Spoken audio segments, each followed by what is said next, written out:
Shalom Bapak Ibu yang dikasihi oleh Tuhan, kembali lagi bersama dengan saya Albert Kurniawan di dalam segmen Quality Time. Bapak Ibu sekalian, pada video kali ini saya ingin kita bersama-sama belajar di hari Minggu ini untuk kita mengerti sebuah tema, yaitu dekat dengan Tuhan. Maka dari itu saya mengajak kita bersama-sama membuka dari Matius 1 ayat 35 sampai 39. Kita buka bersama-sama dari Matius 1 ayat 35 sampai 39. Bapak Ibu silakan buka dan pause video ini. Jika sudah selesai, silakan play lagi. Nah, Bapak Ibu yang dikasihi oleh Tuhan, saya akan memulai firman Tuhan pada saat ini dengan sebuah cerita. Seorang artis Korea yang bernama Woo Sung Yoon berusia 24 tahun dengan kecantikannya. Dia merambah ke dalam dunia perfilman. Salah satu film yang dimainkan oleh dia adalah Private Eye dan film Her. Nah, karena kecantikannya ini juga dia menjadi seorang model. Dan tentunya dengan profesi dia yang sebagai seorang artis maupun sebagai model, maka kita dapat melihat bersama-sama pasti dia memiliki nama besar. Dia terkenal dan juga bahkan mungkin dari segi materi tidak usah dipikirkan lagi. Tetapi sangat disayangkan berita yang kita dapat ketika kita menuliskan namanya di dalam Google. Maka kita menemukan orang ini dengan tragis mengakhiri hidupnya dengan cara bunuh diri. Dia mengalami satu depresi yang dikatakan tidak lagi bisa disembuhkan. Dan dia menjadikan lemari pakaiannya itu adalah tempat dia akhirnya menggantung dirinya. Sungguh mengenaskan kisahnya. Seorang artis yang cantik, berusia sangat muda, memiliki banyak penggemar, dan materinya dicukupkan, akhirnya harus menemui ajalnya dengan cara yang menyedihkan. Saya ajak kita melihat pribadi yang kedua. Bapak Ibu, ketika saya tunjukkan foto ini, saya yakin Bapak Ibu kenal siapa dia. Betul sekali. Dia adalah Nick Vujicic. Dia adalah seorang berkebangsaan Australia Serbia yang tinggal di Amerika. Dilahirkan pada tahun 1982. Menderita sebuah penyakit atau sindrom yang bernama Tetra Amelia Syndrome. Sindrom apakah itu? Di mana dia dilahirkan tanpa kedua lengan dan kedua kakinya. Akhirnya karena keterbatasan fisik yang dimiliki olehnya, sehingga dia menjalani segala kehidupannya dengan penuh kesulitan. Di dalam sebuah bukunya, Life Without Limbs, dia menceritakan bagaimana pergumulan dia ketika dia masih kecil. Nah, teman-teman sekalian, dia mengalami yang namanya pengucilan, pengasingan, tidak dianggap. Dan dia merasa berjuang sekali yang bernama kesepian. Dia melawan rasa kesepian itu. Dan dikatakan bahwa dia juga ingin mengakhiri hidupnya. Satu kali di dalam kolam renang itu dia sengaja untuk menceburkan dirinya. Dan dia tidak mau naik ke atas, biarkan dia mati tenggelam. Tapi akhirnya keluarganya segera menyelamatkan dia. Dan akhirnya dia tidak menjadi mati. Tapi kalau kita mengikuti berita berikutnya, Tuhan mengizinkan orang ini akhirnya menikah dengan Kayai Miyahara, memiliki 2 orang anak. Dan menarik sekali, Nick ini berhasil menyelesaikan gelar pendidikannya dalam double degree di sekolah orang normal, yaitu financial planning dan juga tentang accounting. Nah, dia juga keliling ke seluruh dunia di dalam organisasi Life Without Limbs atau Life Without Limits, saya lupa. Keliling dunia untuk memberikan motivasi dan juga kekuatan. Dan dia mengatakan, di dalam khotbahnya, dia mengatakan Tuhan Yesus baik. Sungguh ironis bukan? Ketika 2 pribadi ini, 2 orang ini, antara Woo Sung Yoon dengan Nick Vujicic, maka saya harus katakan kalau kita diberikan pertanyaan, manakah di antara 2 pribadi ini orang yang mengalami pergumulan dan struggle yang sangat luar biasa? Maka kita akan mendapatkan kesimpulan yang sama, yaitu seharusnya Nick yang lebih dahulu mati dengan cara yang tragis. Tapi menarik sekali, Woo Sung Yoon lah yang justru ditemukan meninggal. Pertanyaannya adalah kenapa? Bagaimana mungkin orang seperti Nick yang dengan segala kelemahan, segala keterbatasan fisiknya, dia bisa tetap struggle dan bisa bertahan hidup? Nah, kita sama-sama akan temukan jawabannya. Salah satu kuncinya adalah dia merasa hubungan dengan Tuhan itulah yang menjadi kunci. Sehingga di dalam segala pergumulan, masalah yang dihadapi, dia tahu dia harus lari kemana. Dan dia tahu siapa yang memegang hidupnya, yaitu Tuhan Yesus. Relasinya dengan Tuhan ini menjadi faktor kunci bagaimana dia bisa menikmati Tuhan. Dan dia bisa mencari Tuhan ketika dia mengalami pergumulan. Bapak Ibu, ketika saya katakan tentang dekat dengan Tuhan, apalagi di dalam masa pandemik seperti ini, adakah kita dekat dengan Tuhan?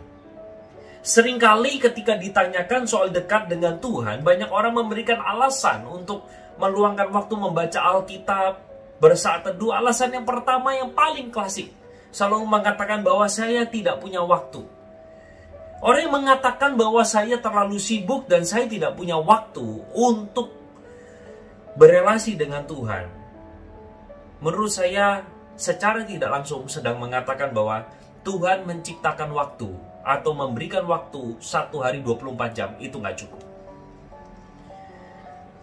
Bapak Ibu sekalian, ketika kita mengatakan tidak ada waktu, sebenarnya bukan tidak ada waktu. Kita tidak pernah mau memprioritaskan Tuhan di dalam waktu kita itu. Dan alasan kedua yang paling sering kita rasakan adalah apa? Karena kita merasa kok kita tidak berelasi dengan Tuhan, hidup fine-fine aja.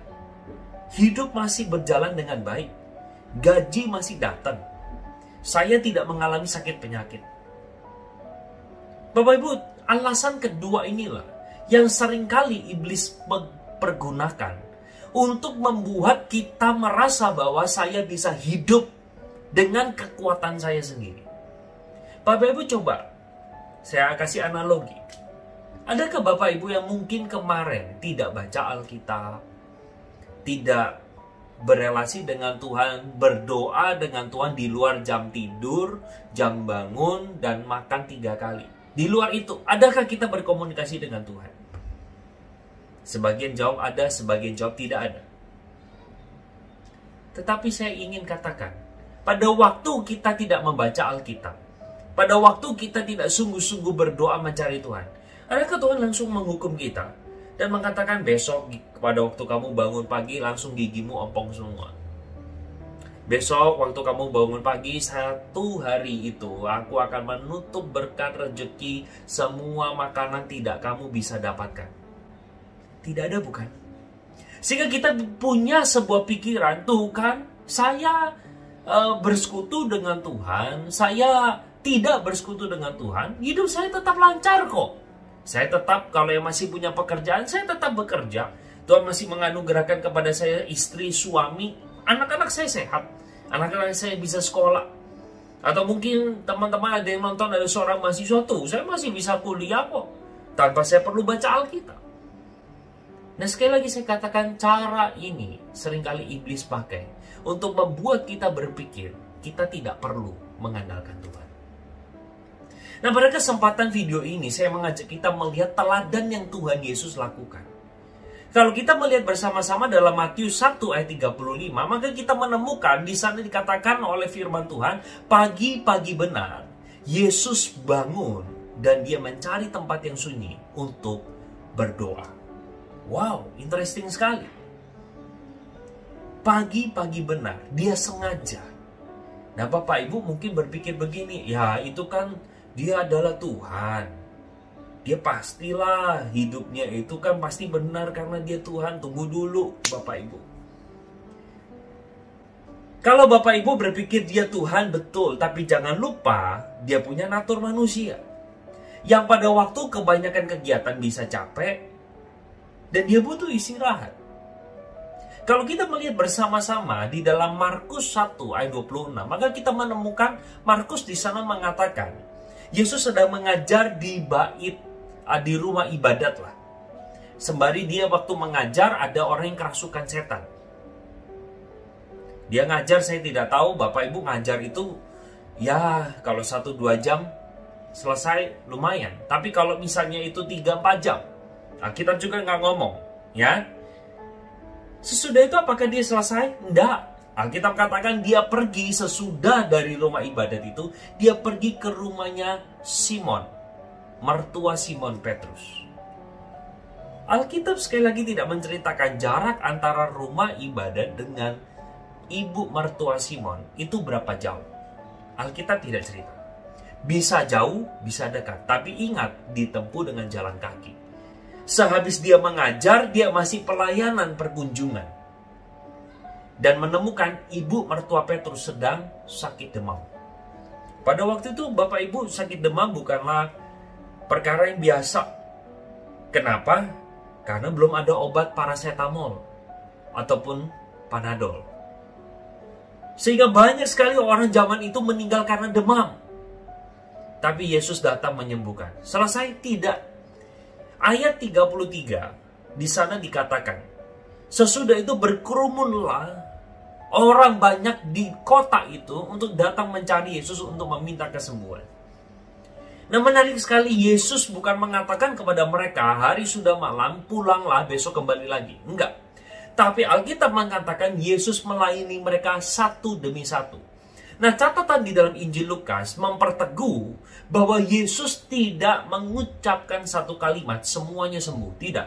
Tetapi di sana di dalam Lukas dikatakan dia menjamah satu demi satu. Kenapa Tuhan Yesus menjamah?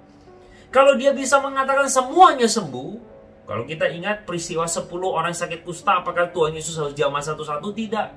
Semuanya Tuhan sekali ngomong, semuanya langsung sembuh. Mereka pergi ke imam dan mereka sembuh. Tapi kenapa bagian ini Yesus melakukan pelayanan itu satu demi satu? Karena ketika pelayanan ada secara personal, Tuhan Yesus melakukan satu interaksi, terjadi kontak mata antara Yesus dengan yang sakit.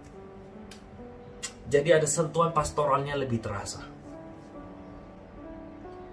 Hari sudah malam, Yesus menutup hari itu dengan penuh keletihan. Tapi ayat 35 mengatakan, pagi-pagi benar, dia bangun, pergi untuk berdoa. Artinya kita bisa lihat bersama-sama di dalam bagian ini, kalau Yesus yang adalah Tuhan saja mengutamakan relasinya dengan Tuhan, siapakah saudara dan saya?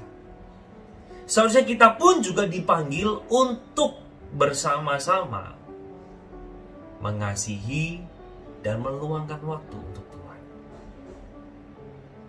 Kalau kita lihat bersama-sama konteksnya sesudah itu, para murid datang mengatakan, itu Yesus, orang banyak datang mencari engkau. Apa jawab Yesus? Yesus mengatakan kita harus pergi ke tempat yang lain. Nah, Bapak Ibu, ini menarik sekali. Ketika Yesus berelasi dengan baik dengan Sang Bapa di surga, maka dia tahu kenapa dia ada. Dia tahu tujuan hidupnya. Banyak anak pemuda, anak remaja datang kepada saya. Orang tua juga datang kepada saya dan mengatakan, Pak, saya tidak tahu anak saya harus sekolah apa. Mereka datang, kalau anak pemuda panggil saya ko atau kakak. Kak, ko, kenapa? Saya nggak tahu habis ini saya harus masuk kuliah apa. Lah kamu datang sama saya loh, saya mana tahu. Kita baru ketemu terus saya bisa kasih tahu kepada kamu. Kamu harus sekolah apa, pelajari apa. Hei, Tuhan Yesus adalah pencipta kita. Datanglah kepada Dia. Jalinlah satu relasi dengan Tuhan, sehingga kita bisa tahu kenapa kita ada di dalam dunia ini. Bapak Ibu, melalui bagian ini, saya mengajak kita bersama-sama untuk memikirkan, kalau kita mencintai Tuhan, kalau kita mengasihi Tuhan Yesus, mau tidak mau saya katakan, luangkanlah waktu bersama dengan Dia. Luangkan waktu bersama dengan Dia dibuktikan lewat dua cara. Yang pertama lewat doa, dan yang kedua lewat membaca Alkitab. Saya coba sederhanakan teologi doa dan baca firman. Saya sederhanakan saja. Doa itu ada yang mengatakan bahwa kita berbicara dengan Tuhan. Tetapi pada waktu kita membaca firman, Tuhan berbicara kepada kita. Sekarang pertanyaannya, pada waktu kita suka berdoa, adakah kita membaca Alkitab? Pada waktu kita membaca Alkitab, mendengar Tuhan berbicara, adakah kita juga seimbangin dengan doa kita? Bapak Ibu, bagian ini mengingatkan kepada kita semua. Di dalam perenungan saya yang singkat ini, saya mengajak kita bersama-sama memperhatikan dan melihat bagaimana kita menata waktu kita selama 24 jam ini. Apakah kita menggunakannya dengan baik, bijaksana? Adakah kita mengatur waktu antara me time dengan waktu bersama dengan Tuhan? Adakah kita mengatur waktu bersama dengan keluarga, tapi juga kita tidak lupa bagaimana saya meluangkan waktu dengan Tuhan? Ada banyak orang Kristen yang sudah 1 tahun, 2 tahun, 5 tahun, 10 tahun, bahkan di atas itu. Tapi di dalam hidupnya tidak pernah meluangkan waktu dengan sengaja untuk membaca Alkitab, merenungkan apa yang Tuhan katakan, dan juga menjalin relasinya di dalam doa. Maka tidak heran Bapak Ibu, masa pandemik seperti ini, kita imannya terguncang. Kita tidak mengalami Tuhan yang katanya adalah gembala yang baik. Kita tidak mengalami apa yang namanya Tuhan adalah gunung batu keselamatanku.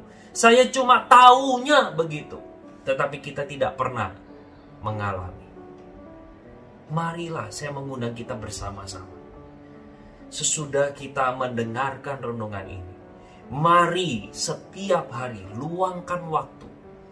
Saya menggunakan istilah menyisihkan, bukan menyisakan. Mari kita menyisihkan waktu dari 24 jam. Kita lihat manakah yang low activity kita paling rendah di jam berapa. Mari pada saat itu kita dengan sengaja membuka Alkitab, kita mencari Tuhan, kita berdoa. Seringkali yang terjadi kita menyisakan waktu.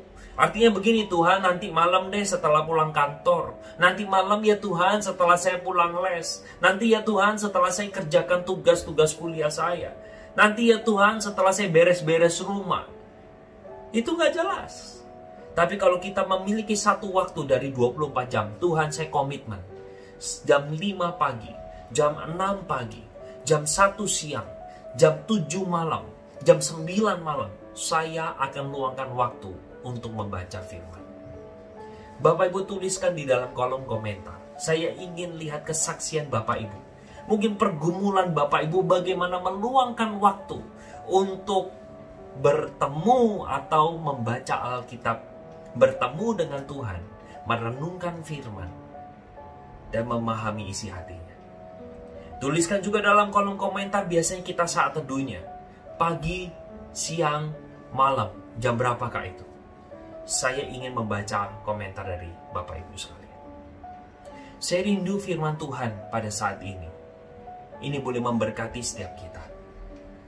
Dan saya undang kita tutup di dalam doa. Tuhan, terima kasih untuk firman pada saat ini. Engkau mengingatkan kepada kami betapa Engkau mengasihi kami. Kasih-Mu nyata dan terbukti lewat kematian-Mu di atas kayu salib. Kematian di atas kayu salib itulah yang mengisahkan bagaimana Engkau mencintai kami dengan sangat amat. Bagian kami sekarang adalah mencintai dan mengasihi Engkau dengan sebaik-baiknya. Oh Tuhan, tolong setiap kami. Tuhan, tolong setiap kami. Kami di dalam kelemahan ini, Engkau bantu kami untuk kami boleh menghidupi kehidupan rohani kami. Terima kasih Tuhan. Dengar seluruh doa kami. Dalam nama Tuhan Yesus kami berdoa. Amin. Firman Tuhan sampai di sini. Tuhan Yesus memberkati kita. Bye-bye. God bless you.